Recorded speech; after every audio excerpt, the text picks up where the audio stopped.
Assalamualaikum warahmatullahi wabarakatuh dan selamat sejahtera. Nama saya Nur Azani binti Rizwan, ahli Padu Puteri Clover, Universiti Tun Hussein Onn Malaysia yang bercawangan di Pagoh, Johor. Ini ialah vlog saya tentang perdamaian.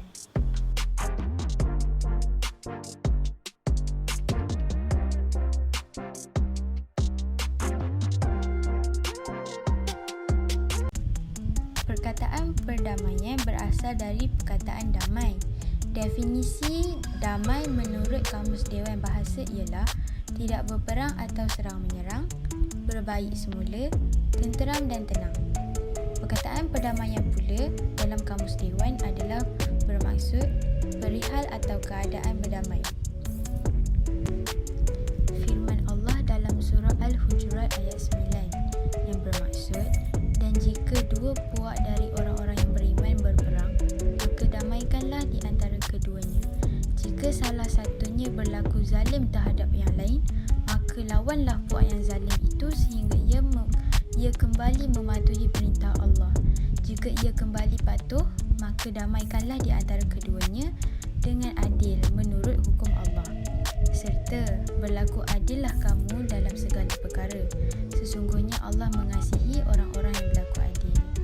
Dalam Bible juga ada disebutkan tentang perdamaian dalam Roma 14:17 hingga 19.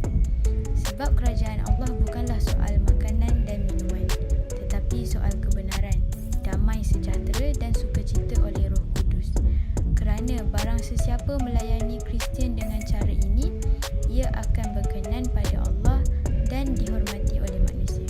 Sebab itu, marilah kita mengajar apa yang mendatangkan damai sejahtera dan yang berguna untuk saling membangun. Semua agama dalam dunia ini mengajarkan kita pentingnya kedamaian, manakala perbalahan pula akan mendatangkan keburukan dan kerugian. Sejarah telah menunjukkan bukti-bukti yang terang lagi bersulur akibat dan kesan perbalahan kepada masyarakat, negara dan dunia. Kita boleh lihat bagaimana peristiwa 13 Mei 1969 meninggalkan titik hitam pada sejarah Malaysia. Kaum Cina, kaum Melayu bertempur dalam kerusuhan yang mengakibatkan sekurang-kurangnya 196 orang terkorban. Walau kita sudah mencapai kesepakatan dan perdamaian, sejarah hitam ini tidak mustahil akan berulang lagi.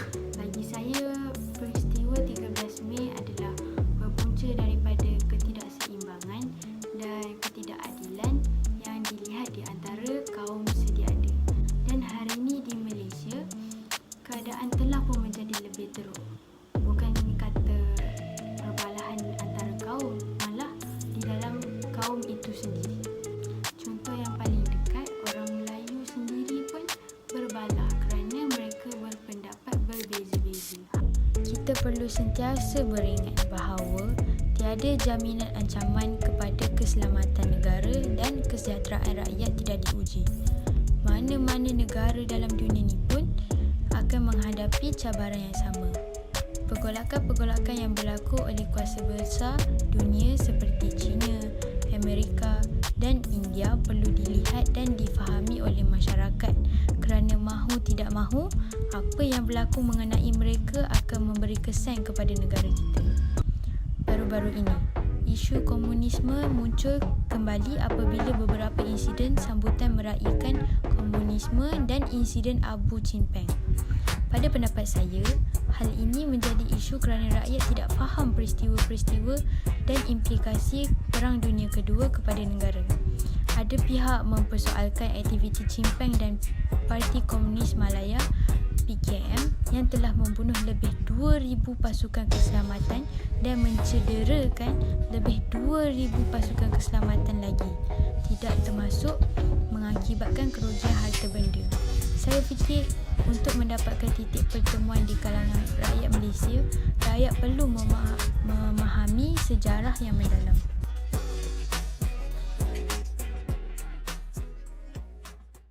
Antara contoh lain adalah seperti perjanjian perdamaian Malaysia-Indonesia yang telah ditandatangani di Istana Merdeka, Indonesia pada tahun 1966. Perjanjian ini membuka satu lembaran baru mengenai persahabatan antara dua negara.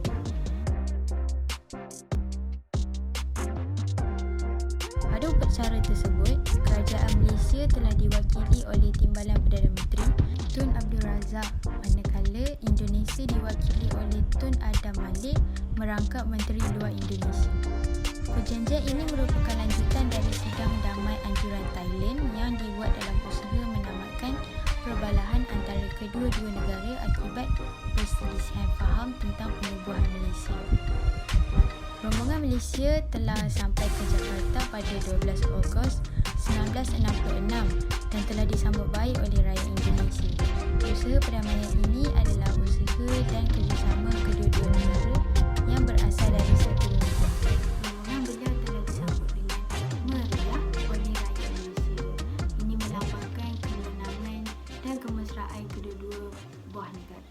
Dalam setiap adat dan agama, banyak contoh dan pengajaran yang menunjukkan kepentingan perdamaian. Kesimpulannya, sebagai manusia bertanggungjawab, kita perlulah menjadikan sejarah yang telah berlaku ini semua sebagai pengajaran bagi kita, supaya kita dapat membina negara yang maju, aman dan sejahtera. Peperangan khususnya Perang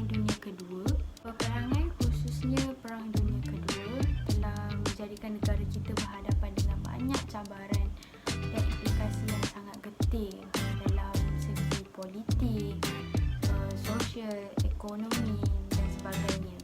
Namun begitu, kita berjaya berada di tahun 2021 tahun ini dengan jayanya, kerana ini semua adalah usaha perdamaian kaum oleh bapa-bapa kemerdekaan kita untuk membina negara yang harmonis. Maka janganlah kita menghancurkan usaha ini, kerana untuk membangunkan semula negara yang damai adalah bukan satu perkara yang mudah.